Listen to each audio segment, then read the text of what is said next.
On raconte que Frédéric de Hohenstaufen, empereur des Romains de 1215 à 1250, avait une curiosité fort malsaine, sans aucun égard pour la sécurité, l'intégrité, le respect, la dignité et la vie des humains. Il jouissait de son pouvoir impérial en imaginant des expériences plus cruelles les unes que les autres. Nous allons voir ensemble que ces histoires qui circulent depuis maintenant 8 siècles ont tout de la fake news en réalité, et on verra comment elles ont été inspirées, en partie au moins, par une pensée obscurantiste qui colle au nom de l'empereur. Et nous verrons que cette pensée obscurantiste, bien qu'elle ait été battue en brèche, eh bien, les histoires qu'elle a inspirées continuent de se répandre encore aujourd'hui. Il y avait des fake news au Moyen-Âge. Est-ce qu'on est surpris ?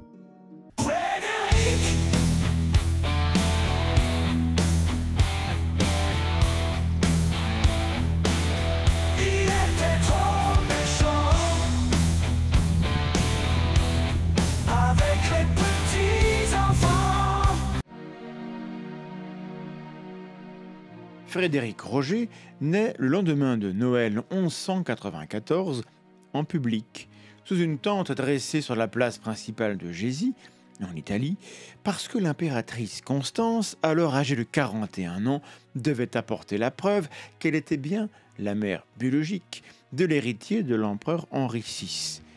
Ça commence bien.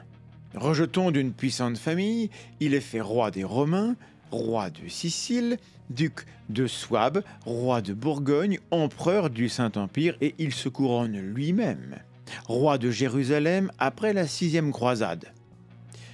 Un tchad. L'aspect le plus marquant de son règne est sa confrontation acharnée avec la papauté.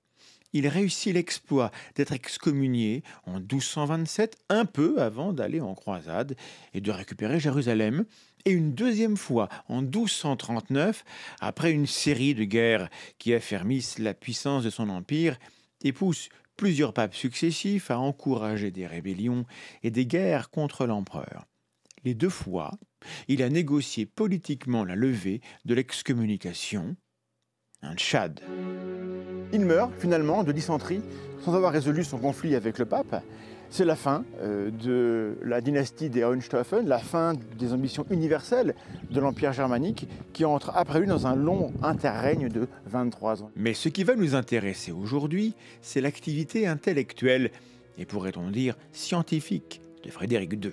Nous apprenons des choses très troublantes sous la plume du chroniqueur contemporain de Frédéric II, le franciscain Salimbene de Haddan.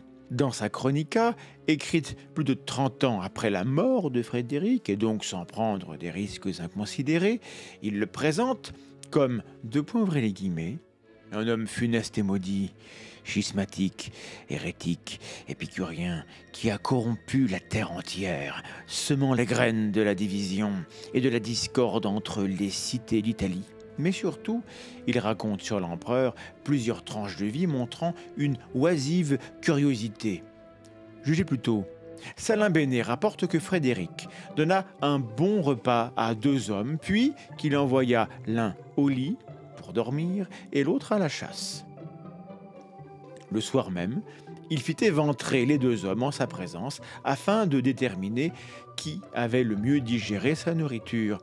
La décision de ces médecins revint à l'homme qui avait dormi après le repas. Son empirisme révoltant ne s'arrête pas là.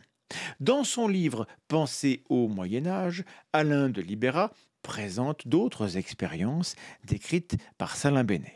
Un jour, l'empereur fait enfermer un homme dans un tonneau dont les douves ont été hermétiquement luttées par du goudron pour vérifier si, au moment où il rendrait son dernier souffle, on verrait sortir quelque chose du tonneau, faute de quoi on pourrait conclure soit qu'il n'avait pas d'âme, soit que s'il en avait une, elle était morte avec lui. Un autre jour, il décide d'enlever une 12aine de nourrissons à leur mère pour les remettre à des gardiennes, avec interdiction de prononcer devant eux la moindre parole pour savoir à terme quelle langue parleront ces enfants quand ils auront atteint l'âge propice. L'hébreu, le grec, le latin ou pourquoi pas la langue de leurs parents respectifs. Expérience de linguistique amusante qui, comme c'était prévisible, n'aboutira pas, les cobayes étant de surcroît morts en cours de route. Cette dernière expérience est la plus célèbre, car elle atteint le summum de l'ignominie. Pour tester l'hypothèse absurde d'une langue naturelle que les humains parleraient spontanément, un empereur tout-puissant ordonne qu'on maltraite et qu'on sacrifie des petits bébés arrachés au sein de leur mère. Cet acte monstrueux marque les esprits. L'expérience odieuse se retrouve citée par de nombreuses personnes comme François Truffaut qui déclare en 1959 : c'est à l'expérience de l'empereur Frédéric que nous avons pensé en écrivant le scénario des 400 coups. Nous avons imaginé quel serait le comportement d'un enfant ayant survécu à un traitement identique au seuil de sa 13e année, au bord de la révolte. Des articles encyclopédiques et universitaires s'en font le relais. Le site du service de pédopsychiatrie d'un CHU y fait référence. On en parle dans des articles de culture générale, dans des vidéos de vulgarisation, et d'ailleurs je vous conseille celle-ci parce qu'elle est très bien. En 2021, dans un article de l'Express, on peut lire la chose suivante. Cette expérience folle n'est pas issue d'un livre de science-fiction. Elle a vraiment été menée au XIIIe siècle par un souverain européen, et pas n'importe lequel. En somme, si c'est vrai, c'est très grave, et le récit de Salim Ben Adam est validé par ceux qui nous le transmettent. Enfin, pas vraiment par tout le monde. Voici ce que dit l'historien médiéviste Sylvain Guggenheim dans l'ouvrage Frédéric II, un empereur de légende, publié en 2015. Les expériences cyniques rapportées par Salim Ben ne sont guère crédibles. Salim Ben a vraisemblablement forgé ces anecdotes, dont la première se trouve chez Hérodote. Par ailleurs, on trouve dans le livre d'Olivier Guillot-Janin, Salim Ben Adam, un chroniqueur franciscain de 1996, des détails sur l'origine de l'histoire de l'expérience des bébés. Je cite : « Cette expérience était déjà célèbre dans l'Antiquité, où Hérodote l'attribuait au pharaon psamétique, qui, par ce moyen, aurait voulu savoir quelle était de l'égyptien ou du grec la langue primitive de l'humanité. Il y a donc tout lieu de croire que Frédéric n'a pas réellement accompli ces actes, surtout que Salim Ben est le seul à en parler. Mais alors pourquoi avoir inventé de telles anecdotes infâmes qui encore aujourd'hui collent à la peau de l'empereur ?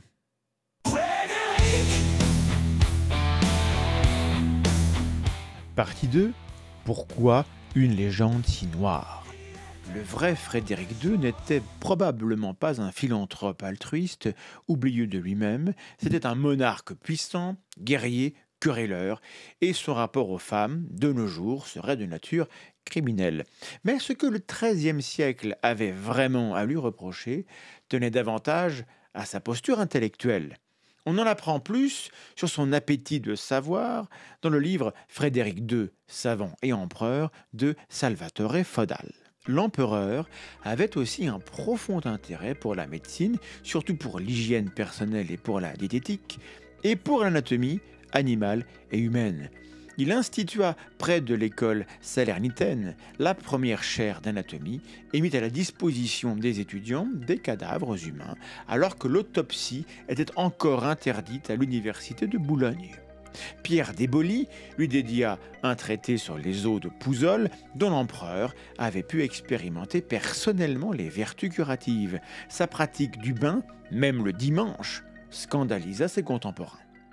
Depuis Galien, mort au IIIe siècle, plus aucun médecin n'avait pratiqué de dissection en Occident.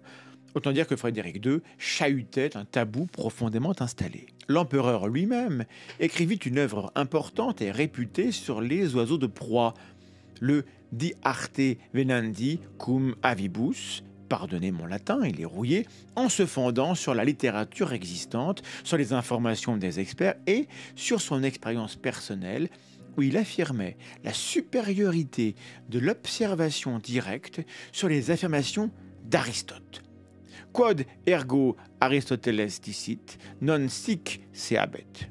Et ouais, dans la dédicace à son fils Manfred, il explique avoir écrit ce livre pour éliminer les erreurs de ceux qui, sans connaissance de la fauconnerie, imitent libros mendaces et insufficienter compositos, et c'est pourquoi il n'a pas toujours suivi Aristote, qui n'avait pas de pratique de la chasse alors que l'empereur l'avait toujours aimé et pratiqué.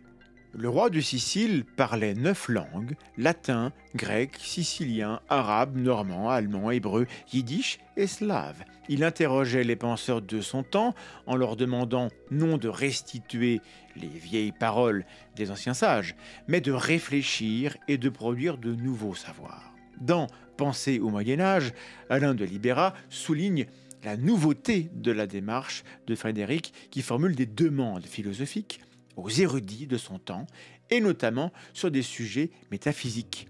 Voici par exemple des problèmes transmis au jeune philosophe musulman Ibn Sabin. Le sage Aristote affirme dans l'ensemble de ses écrits que l'univers a existé de toute éternité. Nul doute que telle ait été son opinion. Dans ce cas, quelle preuve en apporte-t-il si tant est qu'il l'ait prouvé? Et s'il ne l'a pas prouvé, sur quoi repose sa conviction? Quel est le but de la science théologique et quels sont les fondements irréfutables de cette science si tant est qu'elle en est?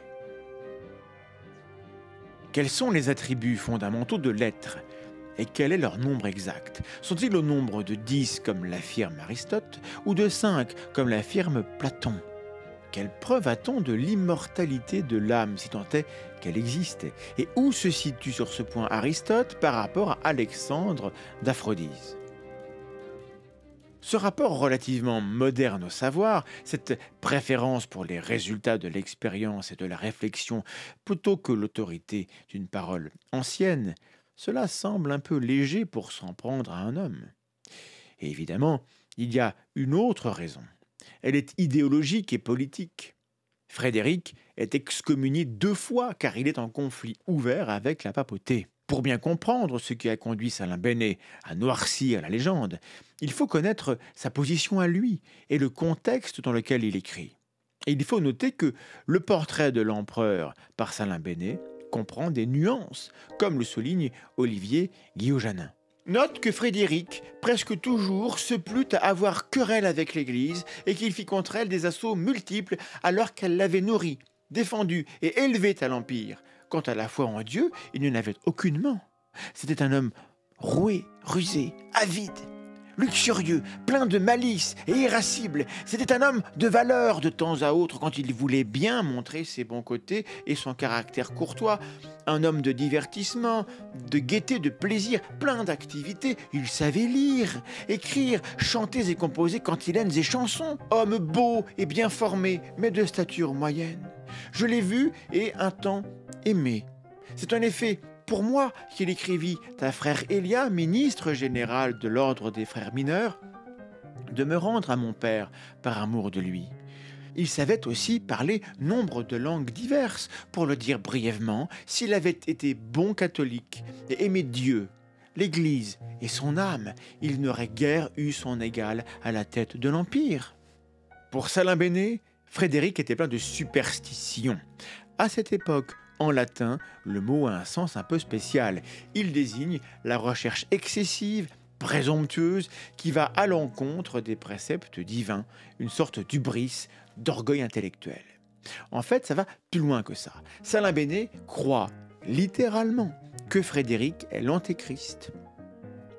Et donc un personnage formidable, redoutable, de premier plan dans l'histoire du monde, qui doit précipiter dans des tourments qui annoncent le retour prochain du Christ.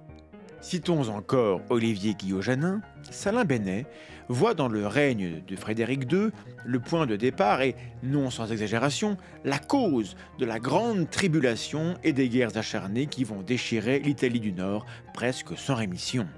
Attaché par devoir et par raison au parti de l'Église, tout en gardant un esprit très critique, Salin Bénet est aussi influencé par les croyances eschatologiques qui cherchent à mettre un visage sur la figure de l'Antéchrist. L'arrivée doit annoncer, au milieu des cataclysmes et des catastrophes, l'avènement de temps nouveaux. Frédéric II était tout désigné pour jouer ce rôle. Citons Salin Bénet. Note que ce qui est dit au chapitre 14 d'Isaïe sur la destruction de Babylone et sur Lucifer peuvent fort convenablement s'appliquer à Frédéric et à ses fils. Salin Bénet, avec beaucoup de sincérité, écrit ailleurs que l'annonce du décès de l'empereur, excommunié et déposé en 1250, fut quelque peu dérangeante, car trop précoce pour bien cadrer avec les prédictions. Moi-même, en effet, de nombreux jours durant, j'aurais pu à peine croire qu'il était mort si je ne l'avais entendu de mes oreilles, de la bouche du pape Innocent IV, lorsque, s'en retournant de Lyon, il prêcha devant le peuple assemblé à Ferrare. J'étais sans cesse près de lui, à le toucher quand il dit dans sa prédication « Ce Seigneur, ex-empereur, adversaire de nous et ennemi de Dieu et de l'Église, a achevé son dernier jour, comme il vous a été annoncé avec certitude. » En l'entendant, j'eus un sentiment d'horreur et du mal à le croire, car j'étais joachimite et je croyais, comptais et espérais que Frédéric allait encore causer des maux plus grands qu'il n'avait fait, encore qu'il en eût déjà fait beaucoup. Frédéric, en effet, d'après les calculs des joachimites, aurait dû vivre jusqu'à l'âge de 70 ans et recevoir la mort de la main même de Dieu. Eh bien, c'est raté. En somme, notre chroniqueur franciscain a beaucoup de peine, car le formidable personnage n'est pas l'horrible antéchrist qui doit annoncer le retour de Jésus. Dommage.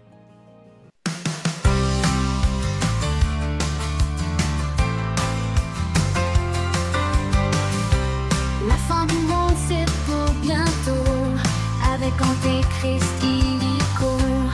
Pour le retour de l'être aimé, c'est le produit qu'il vous fallait.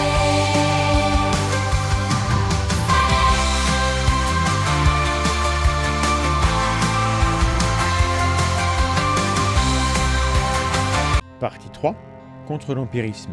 Si Frédéric II incarnait si bien l'idée du mal absolu, opposé aux vertus de l'Église de Jésus, c'est sans doute d'abord pour des raisons politiques, de pouvoir, mais ce qui a permis de justifier qu'on le trouva indigne, insuffisamment pieux, orgueilleux et impur, ce sont les histoires qui ridiculisent son sens du questionnement et du test des hypothèses.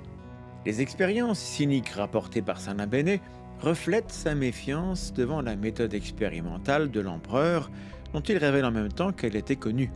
Cet appétit de science fut aussi critiqué par l'évêque Sabba Malaspina, qui vit dans le désir de pénétrer les secrets du monde, comme dans la venue à la cour d'astrologues et de nigromanciens, une volonté impie d'égaler la nature grâce aux connaissances mathématiques.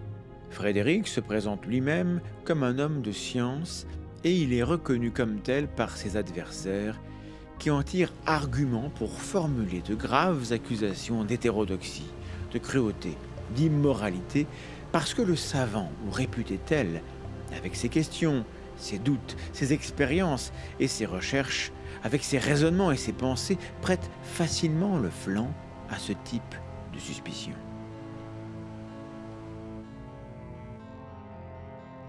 Partie 4. Un peu de recul zététique. Prenons du recul sur l'histoire de l'expérience du tonneau, voulez-vous, qui vise à ridiculiser les doutes que Frédéric avait visiblement exprimés à propos de l'âme. On l'accusait de ne pas y croire.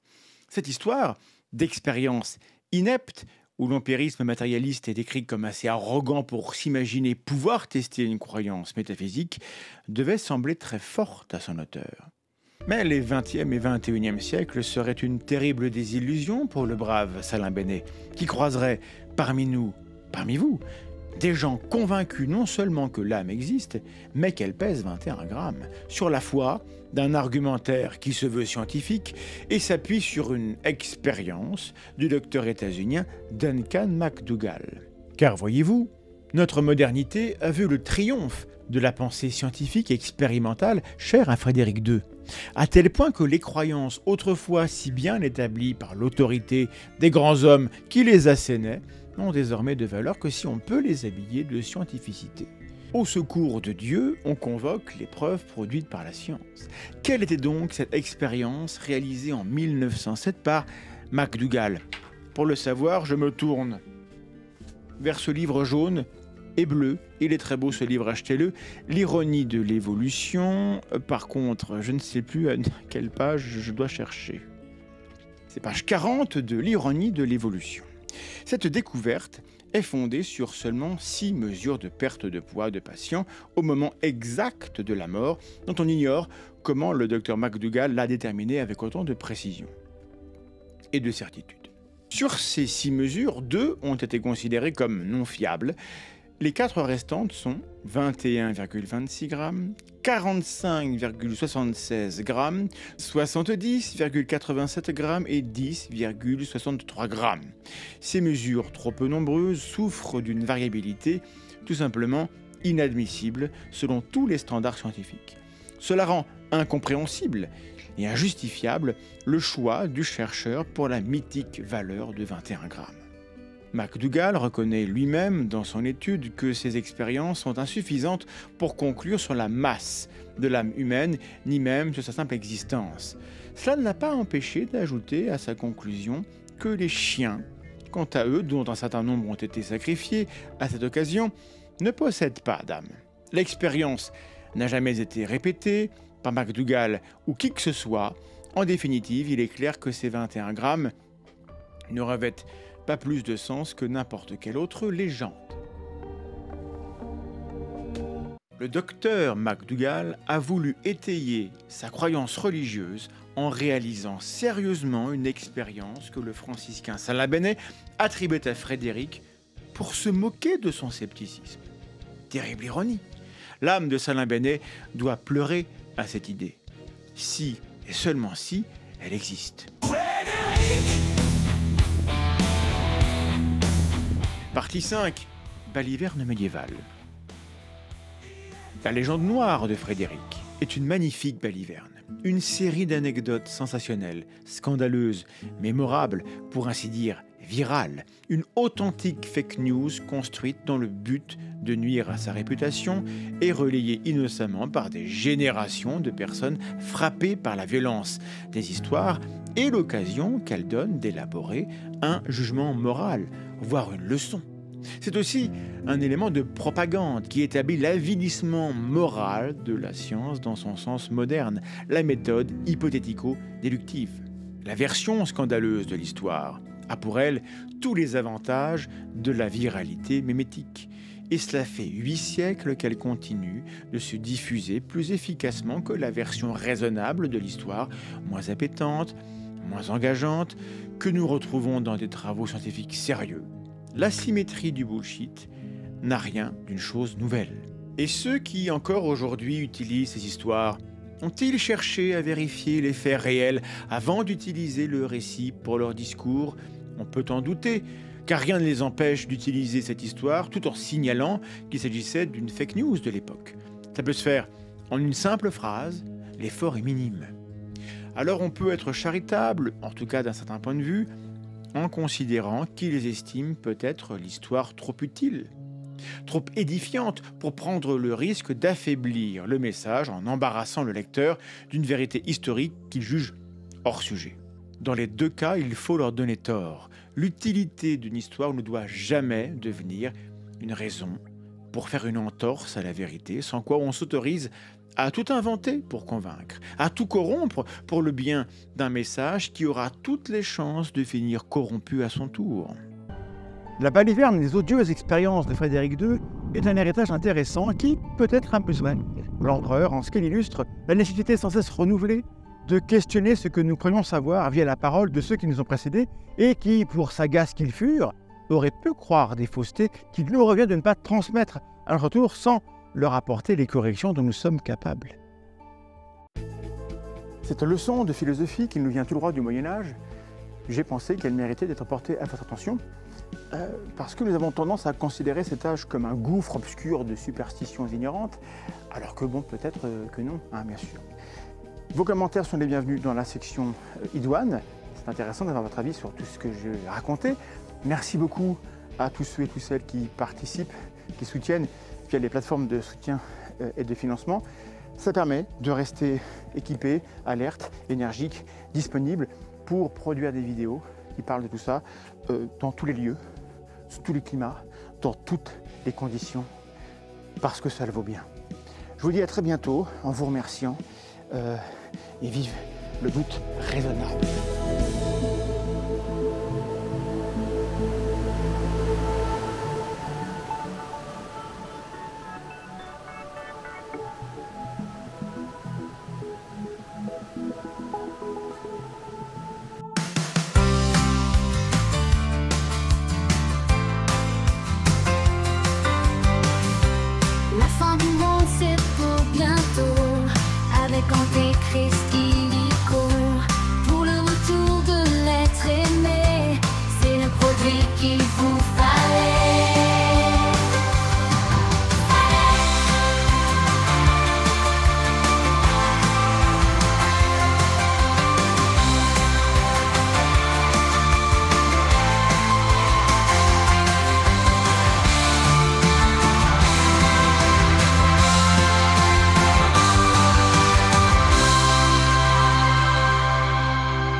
À bientôt public. Pense à t'abonner et à activer la cloche. Des bisous. Si tu es consentant, naturellement, on n'est plus au Moyen Âge.